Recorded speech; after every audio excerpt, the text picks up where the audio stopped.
Hello guys, welcome back to our channel. So before we move on to our vlog, I just want to mention about Dossier.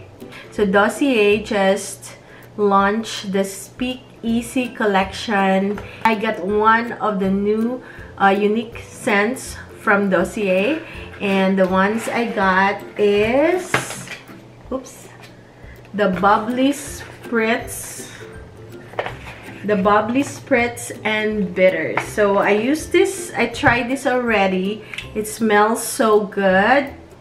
The first impression after I used it the first time is it really feels like summer, like you're going to the beach. If you guys don't know, Dossier perfumes are available now at your Walmart stores nationwide here in the USA. So it's so exciting to receive one of their 4 unique scents. We got the Spritz. Also, we got the Golden Rum and Amber, Fresh Margarita and Lime, Smoky Mezcal and Cucumber, and also the Bubbly Spritz and Bitters. If you guys want to experience the new Speak Easy collection, the 4 unique scents, you can check dossier.co. I'll link it in the description box below. And of course, if this is your first time and you want to try Dossier, I have a 10% off code, 10Cheryl.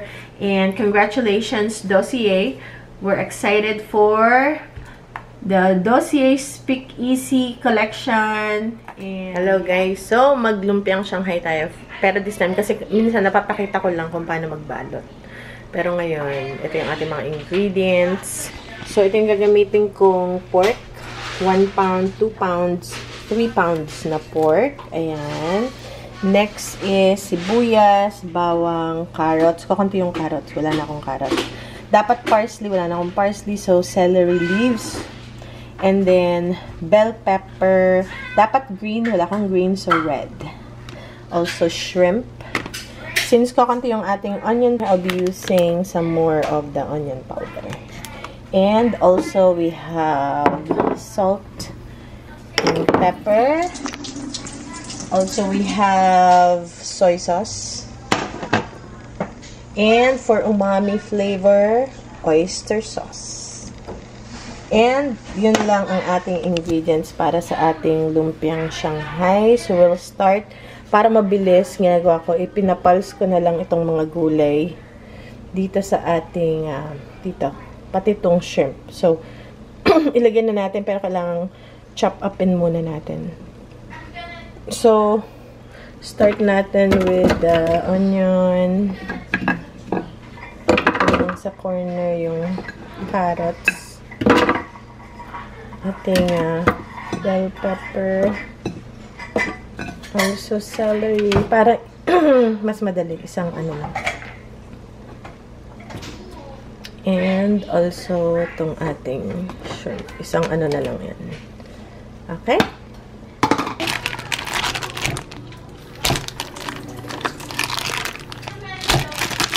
And also pala, we'll be using eggs pang binder. And 3 eggs pang binder kasi 1 egg per pound. Since 3 pounds ito, so 3 eggs. So, later na yan.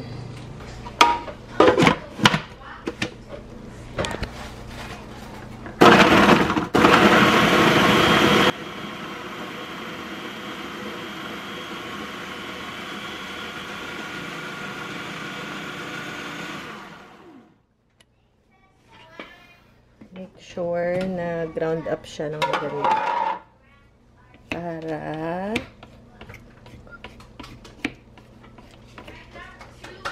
Para ma-mix talaga lahat.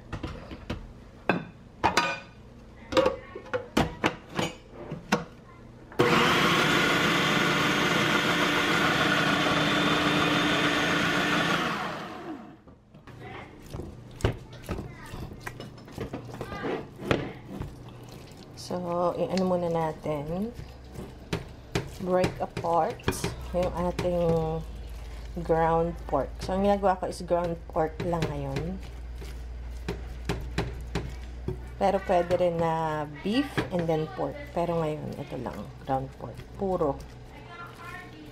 Alright, so na ano na natin, ang tag dito na tanggal na pag ano natin yung dikit nung paghiwa-hiwalay na.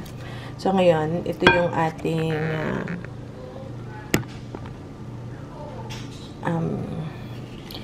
nilagay sa food processor para madali. Ayan na. Okay, so pagsasama-samahin lang natin para hindi na ako chop-chop ng chop-chop ng chop-chop.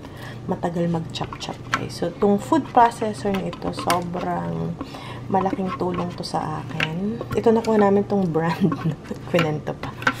Sa yard sale, $5 nung mga 8 years ago. Okay, so matagal na to sa akin. And vintage to, so wala na kayong makikita ng ganito. Chine-check ko to sa Amazon kung meron. Wala nang ganito, yung mga madilaw na tong ano natin. Pero napaka-powerful. Pero ano siya, black and leather. So, I guess maganda yung black and leather. So, yan. So, gusto ko tong spatula na ganito kasi talagang masasaid mo yung kanyang yung mga nakadikit-dikit. Okay? So, yan. Atin na siyang hahaluin. Hahalu-haluin na natin. Lagyan na natin yung eggs. Oh, okay. So, 3 eggs. Lagyan rin natin ng pepper. Okay. Also, lalagyan natin ng toyo. Iba pa rin yung may salt para may balance yung lasang salt. Then, pakunti yung ating onion. So, lagyan natin ng onion powder. Okay. Ano pa ang kulang? So, ito yung toyo. So, ano to? Puro taghap lang. So, soy sauce. Okay. Aha! Okay. Kasi marami. Marami. And also yung ating oyster sauce. Para sa umami flavor. O, diba? And that's it. Yan na yun, guys. Charan! And then, haluin lang natin siya. Halo-halo. Halo-haluin lang natin.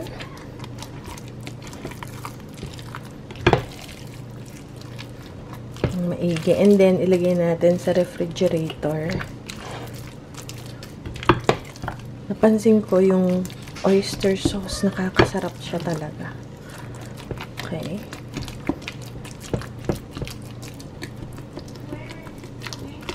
And then, i-marinate natin. Ano ba? Ito na naman.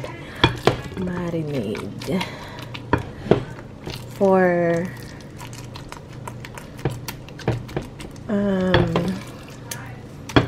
siguro simula ngayong umaga hanggang hapon.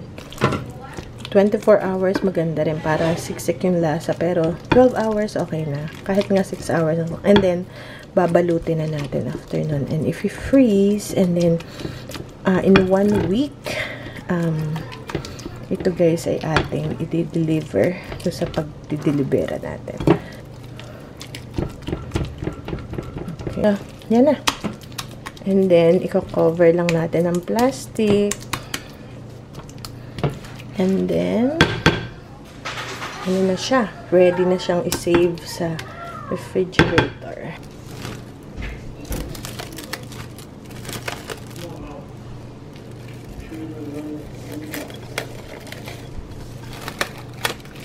Okay, dito na ko.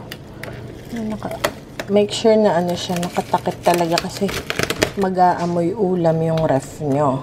Mag-aamoy naman So, pati yung iba yung nasa ref, mangangamoy. Okay, so yan. Alright. Ganyan lang. And then, mamaya natin balutin. So, ito na yung ating Shanghai. Okay, so it's time to balot, to wrap. Kunti ko nang makalimutan. So, ngayon, ito yung ating pangbalot. So, paghihiwa-hiwalayin ko lang siya. And then, pag kulang pa, meron pa ako dito. Okay, so ito, 25 pieces. And then, meron pa tayo.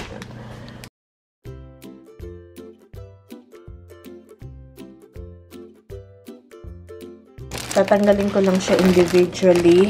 And then, so, gagantuhin mo lang. Okay, yan. Tatanggalin mo lang siya isa-isa. Bago ka mag-wrap. Kasi nakadikit siya eh. So, matatagalan ka pagka yung hindi mo muna siya tinanggal isa-isa. And then, kailangan ko ng egg wash. Pang seal. Mas maganda kasi ang egg wash. Pag egg rolls, tubig lang. Pero pag ganito, teka ko ang plato. Ito kasi dapat talaga is egg wash. Okay. Ayan.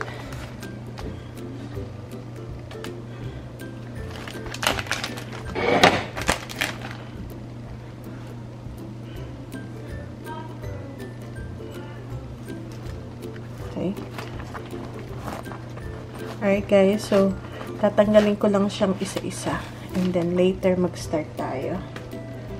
So, ganito na yung itsura niya. Isa-isa mo siyang tatanggalin. Okay.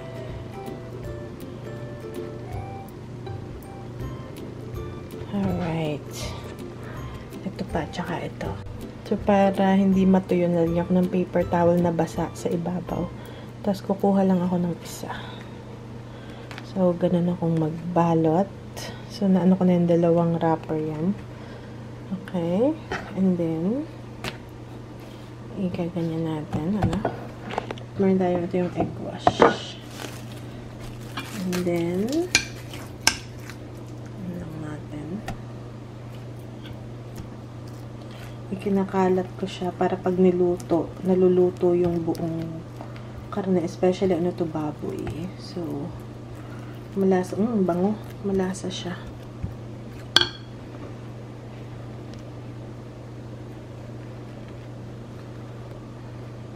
Masyadong marami yung laman kasi pumuputok siya minsan pag pinrito. Ayan. So, tama lang to.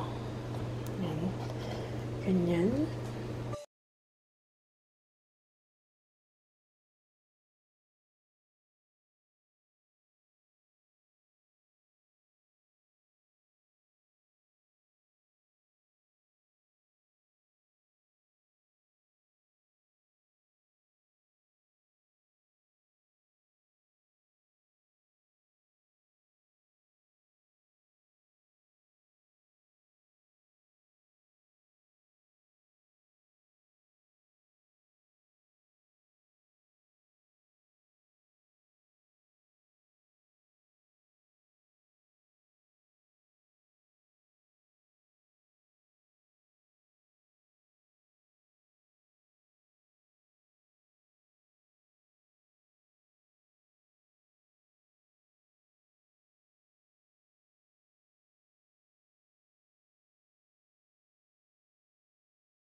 So, yan na guys. Lutuin na natin. Actually, ito na yung mga nabalot ko.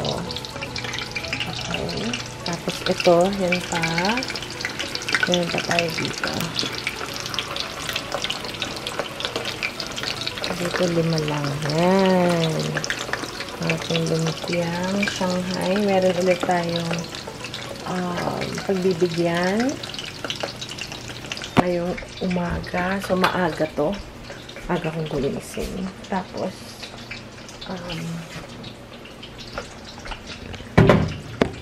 merong i-deliver natin maya-maya pag natapos ko na.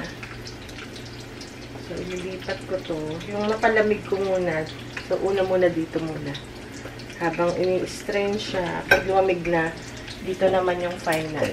Ayan. Dito yung huling palamigan. So, sobrang madami, no? Ito lang dapat yung pagpiprituhan ko. Ito na, nag-add pa ako kasi 6:30 na. Dapat alas 8 andun na sa pagdadalhan. So, kaya ganyan. Kaya, naging 2 na. Ito medyo mabagal. Ang apoy nito. Alright. So, madami to guys. Mga 75 pieces. 65. Ganyan. 65. Yan. So, hintay lang. And then, mamaya, si daddy na lang yung magdadala dun sa pagdadalhan. Kasi lunch eh. So, yun yung pinagkakabisihan natin. Tulugan pa lahat. Kasi maaga pa, 6:30 pa lang. So, pero nakapunta rin si mami, nakainom ng gamot. Mamaya kukuha rin si mother for sure. Okay guys, see you later. So, yan yung spring rolls na pinrito ko. Yung ginawa natin. Kasama, ito first time nilang matitikman ang Jufran na sweet chili sauce. So, yan. So, takpan ko lang. Ito, malamig na bago ko. Maraming proseso bago ko siya napagtabi-tabi. So, una muna, para hindi siya ma-steam, para hindi lumambot. Pero, papainitin naman yan doon para crispy pag mati. Kasi lunch pa, 8 o'clock pa lang. Teka pa. So, ang ginawa ko is pagkaprito ko, ito muna yung first na palamigan. And then, next dito. And then, pang 3. And then, pang huli dito. So, make sure na hindi siya mainit na mainit. Dahil pag pinagdikit-dikit na mainit, lalambot siya. May steam. So, ganyan. Hindi ko siya tatakpan. Paper towel lang. Ganyan. And then, dito to. Secure. Okay, bebe. So, si bebe yung magdi-deliver. Thank you. I'll open the door for you.